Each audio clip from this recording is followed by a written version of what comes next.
Hello mga ka-fiesta! Ito na nga, dumating na po yung namin, in-order namin na cat litter sand. Ito pong cat litter sand is a bentonite cat litter sand. Hello nga po pala kay Fiesta. Yan po si Fiesta, yung pusa namin. And yan nga po, nag-order po kami ng cat litter sand na bentonite kasi previously po nag-order po kami ng cat litter sand na tofu. So ngayon po, ito po yung in-order namin, isang cat litter sand na bentonite. And hindi po to sponsored na na video. We're just giving a random video po with this kind of cat litter sand. So, itong cat litter sand po na nabili namin is from Marie Premium Cat Litter Sand. Yan po, nagulat nga po kami kasi akala namin may butas kasi may mga maliliit na particle doon sa sa lalagyan ng cat litter sand.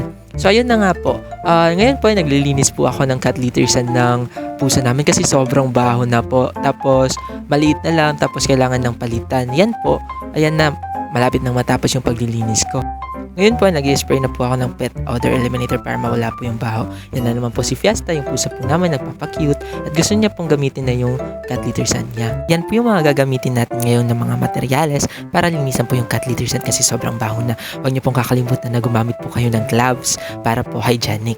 Yan na po, pupunta na po tayo sa likod ng aming inuupahang boarding house para po linisan na yung cat litter sand kasi po yung tubig po sa amin ngayon is matumal at mahina kaya doon kami sa likod naglinis. Yan na po, na-prepare na po ako, na-open ko na po yung yung gloves. Kailangan po talaga natin magsuot ng gloves para po hygienic at para po hindi dumikit sa atin yung amoy ng ng ihin at yung mga bacteria po na nasa cat litter.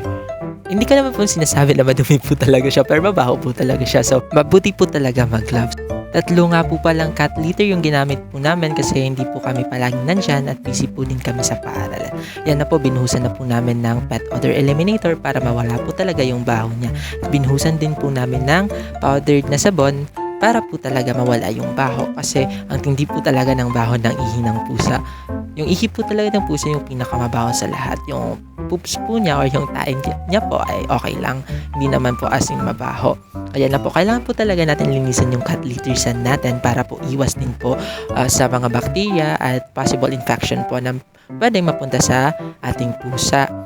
And yan na po, binubusan po namin at thoroughly po namin talaga siyang nililinisan para po talaga maiwasan ang mga bacteria at para po talaga mawala yung baho ng cat litter po namin. Yan po.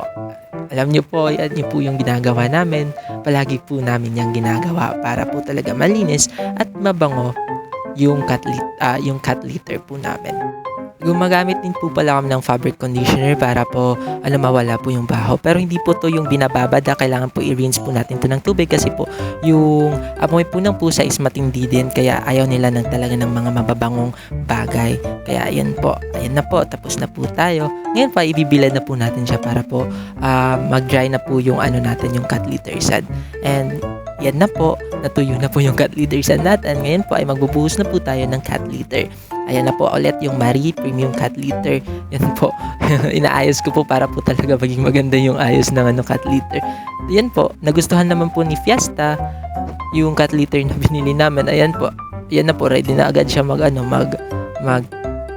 wiwi sa cat litter niya at linalaro-laro niya pa.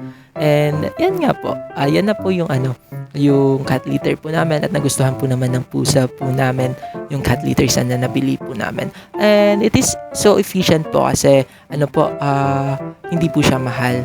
Kung gusto niyo pong bumili, comment lang po kayo kasi ibibigay ko po yung yung link po ng pinilhan po namin. Salamat, hanggang sa muli. Bye!